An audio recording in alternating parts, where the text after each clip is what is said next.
Dan apa yang diturunkan kepada dua orang malaikat di negeri Babil, yaitu Harut dan Marut. Al-Quran Surat Al-Baqarah ayat ke-102.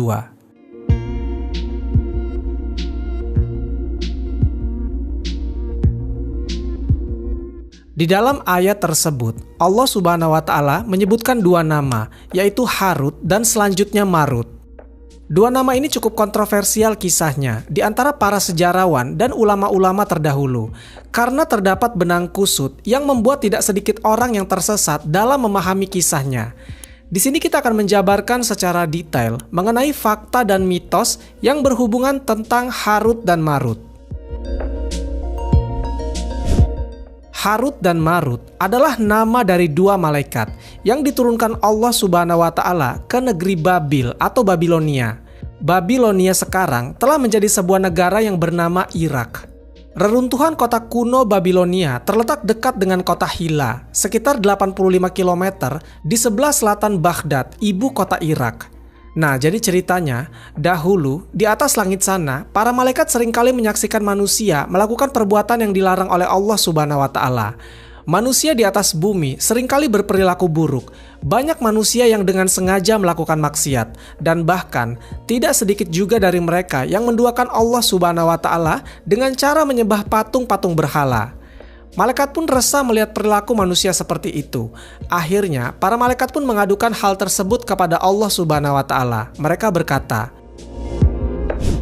"Ya Rob, Engkau telah menciptakan bumi ini sebagai tempat untuk beribadah kepadamu. Tapi manusia-manusia itu telah berbuat maksiat, kafir, membunuh, memakan harta haram, mencuri, berzina, dan meminum khamar." Kemudian Allah Subhanahu wa Ta'ala menjawab, "Itu semua karena manusia diberikan yang namanya nafsu. Jika kalian menempati posisi mereka, niscaya kalian juga akan melakukan apa yang seperti manusia-manusia itu lakukan." Karena ada dua hal yang diciptakan oleh Allah Subhanahu wa Ta'ala, yaitu akal dan nafsu. Malaikat diciptakan Allah Subhanahu wa Ta'ala hanya diberikan akal. Karena itu, malaikat selalu patuh dengan apa yang sudah ditetapkan Allah Subhanahu wa Ta'ala. Kemudian hewan diciptakan hanya diberikan nafsu, karena itu hewan tidak memiliki adab. Sementara manusia diciptakan memiliki keduanya, yaitu akal dan nafsu. Makanya dikatakan manusia adalah makhluk yang sempurna. Dan para ulama mengatakan, jika manusia taat kepada semua yang ditetapkan Allah Subhanahu wa Ta'ala, maka manusia lebih mulia dibandingkan malaikat. Namun jika manusia jauh dari ketetapan Allah Subhanahu wa Ta'ala dan berlaku maksiat, maka manusia derajatnya lebih hina daripada hewan. Lanjut ke cerita. Akhirnya dicarilah dua malaikat yang paling soleh di antara semua malaikat. Maka diputuskanlah dua malaikat yang bernama Harut dan Marut untuk menjalankan tantangan ini. Kedua malaikat tersebut kemudian diberikan nafsu seperti halnya manusia. Kemudian mereka pun diturunkan ke bumi dalam bentuk manusia yang utuh. Dan mereka pun diperintahkan hal yang sama seperti manusia, yaitu untuk beribadah kepada Allah Subhanahu wa Ta'ala dan tidak mempersekutukannya dengan sesuatu apapun. Mereka juga diberikan larangan untuk tidak boleh membunuh manusia, memakan harta haram, mencuri, berzina, dan meminum khamar.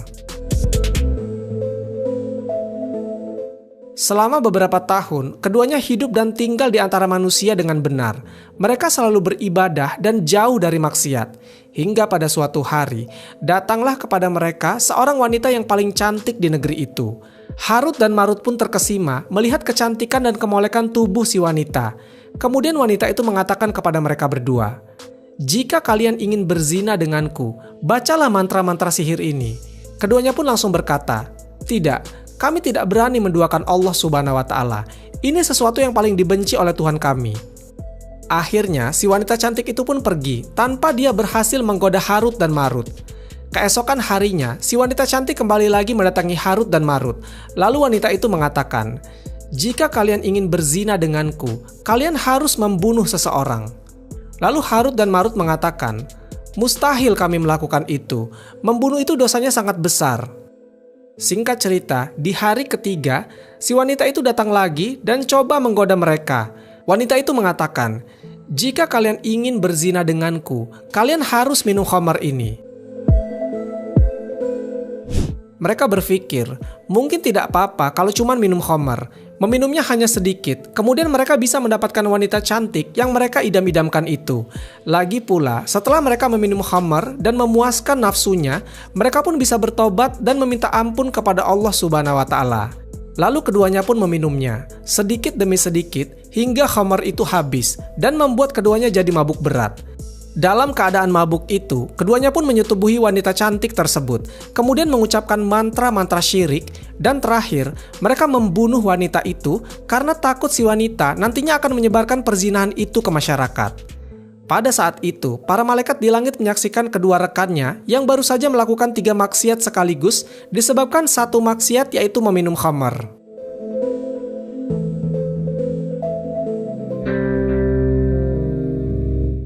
Begitu mereka sadar dari mabuknya, keduanya segera menyadari kesalahan yang baru saja mereka lakukan dan ingin segera kembali lagi menjadi malaikat di langit. Tapi pada saat itu mereka tidak bisa kembali lagi ke langit, dikarenakan ada sebuah tabir atau penghalang yang membuat mereka tidak bisa naik ke langit. Nah, setelah kesalahan yang telah mereka lakukan itu, lalu dikatakan kepada mereka berdua, "Sekarang pilihlah untuk kalian berdua, kalian mau diazab di dunia atau lebih memilih azab di akhirat?" Keduanya kompak memilih azab di dunia, karena azab di dunia bisa berakhir, sementara azab di akhirat akan berlangsung selamanya. Akhirnya mereka berdua pun diazab dengan cara digantung dengan kepala yang menghadap ke bawah. Dan konon, hingga hari ini mereka masih tergantung dalam posisi yang sama di negeri Babilonia. Dan menurut beberapa kisah, pernah ada seseorang wanita tua dari wilayah sekitar negeri Babil yang melaporkan kepada Nabi Muhammad SAW bahwa dia telah melihat 2 malaikat yang sedang tergantung di dalam sumur tua yang terletak di daerah gurun pasir di negeri Babilonia. Menurut para ulama, kisah-kisah itu adalah palsu.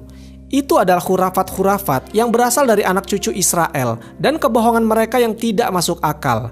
Kisah ini juga tidak masuk dalam nukilan dan tidak masuk dalam syariat. Dan sebagian perawi kisah ini khurafat batil dan tidak sampai kepada para sahabat dan ulama tabi'in. Imam Al-Qadiyat dalam kitab Asy-Syifa mengatakan, apa yang telah disebutkan oleh para perawi dan dinukilkan oleh para ahli tafsir tentang kisah Harut dan Marut tidak memiliki arti apa-apa dan tidak benar kalau itu berasal dari sabda Rasulullah SAW, serta bukan sesuatu yang diambil dari qiyas. Kemudian jika ditinjau dari segi akal, kisah ini betul-betul aneh dan tidak masuk akal karena para malaikat suci dan bersih dari dosa-dosa. Para malaikat tidak pernah mengingkari apa yang telah diperintahkan oleh Allah Subhanahu wa Ta'ala. Lalu jika kisah yang beredar luas itu adalah kebohongan, maka bagaimanakah kisah yang benar? Kisah Harut dan Marut memang memiliki banyak versinya. Salah satu yang terkenal, yaitu keduanya merupakan malaikat yang diutus oleh Allah Subhanahu wa Ta'ala turun ke kota Babil. Saat itu, warga di sana diliputi kegelisahan sekaligus kesyirikan akibat tersebarnya sihir. Kala itu, kota yang dipimpin oleh Raja Nebukadnezar berantakan. Sihir yang menyebar bahkan menimbulkan penyakit, serta perceraian suami dan istri. Penyebaran sihir ini berawal saat Raja Nebukadnezar menahan orang-orang Yahudi setelah menyerang Palestina. Ketika sampai di Babil, para tawanan itu mulai memainkan sihir. Mereka lalu membuat warga Babil takut dengan membuat lingkaran besar sebagai lingkaran sihir. Lalu diutuslah Harut dan Marut untuk mengajarkan sihir kepada warga Babil. Hanya saja bukan untuk berbuat jahat, melainkan hanya untuk menjelaskan hakikat sihir. Mereka mendatangi warga Babilonia dan menjalankan tugas mereka. Mereka juga mengingatkan masyarakat di sana agar tidak berbuat syirik dan mendurhakai Allah Subhanahu wa Ta'ala. Keduanya berkata, "Sesungguhnya kami hanya cobaan bagi kamu semua, maka sebab itu janganlah kamu kafir." Keduanya turut mengajarkan warga Babil cara menghilangkan lingkaran besar sihir buatan Yahudi. Setelah tugas selesai, Harut dan Marut kembali ke langit. Tetapi warga Babil malah tidak mengikuti peringatan para malaikat tersebut. Warga justru merusak dengan ilmu sihir yang diajarkan, sampai akhirnya kota Babil semakin berantakan. Dari kisah tersebut dapat dipahami bahwa tujuan utama mereka turun ke dunia adalah memperlihatkan hakikat sihir kepada warga Babilonia agar mereka tidak diperdaya oleh setan dengan segala tipu muslihat sihir. Namun pada akhirnya, ajaran keduanya diselewengkan dan peringatan mereka tidak dihiraukan yang berakibat pada kekacauan.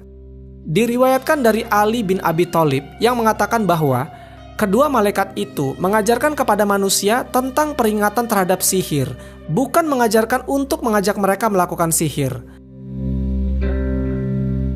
Az-Zajjaj mengatakan bahwa perkataan itu adalah juga pendapat kebanyakan ahli bahasa. Artinya, bahwa pengajaran kedua malaikat itu kepada manusia adalah berupa larangan.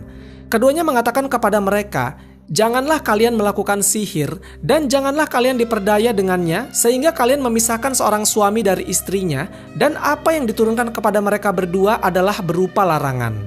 Al-Hafiz bin Katsir berkata, kisah Harut dan Marut ini diriwayatkan dari beberapa tabi'in seperti Mujahid, Suddi, Hasan al-Basri, Qatadah, Abul Aliyah, Zuhri, Rabi bin Anas, Muqatil bin Hayyan, dan lain-lain.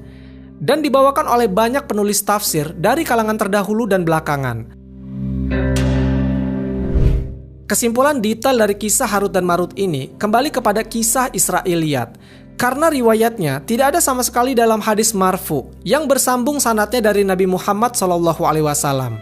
Al-Hafiz bin Hasim berkata, di antara bukti-bukti yang menunjukkan kebatilan kisah Harut dan Marut ada di dalam salah satu firman Allah Subhanahu wa Ta'ala. Kami tidak menurunkan malaikat kecuali dengan kebenaran jika orang-orang kafir itu mengingkarinya. Mereka tidak diberi penangguhan dari azab Allah Subhanahu wa Ta'ala. Al-Quran Surat Al-Hijr ayat ke-8.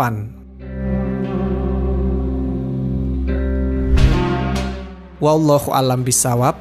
Semoga kisah ini bermanfaat. Lebih dan kurangnya mohon dimaafkan. Yang benar datangnya dari Allah Subhanahu wa Ta'ala. Khilaf atau keliru itu datangnya dari saya pribadi sebagai manusia biasa. Sampai ketemu di kisah-kisah seru yang penuh makna selanjutnya. Saya akhiri. Wassalamualaikum warahmatullahi wabarakatuh.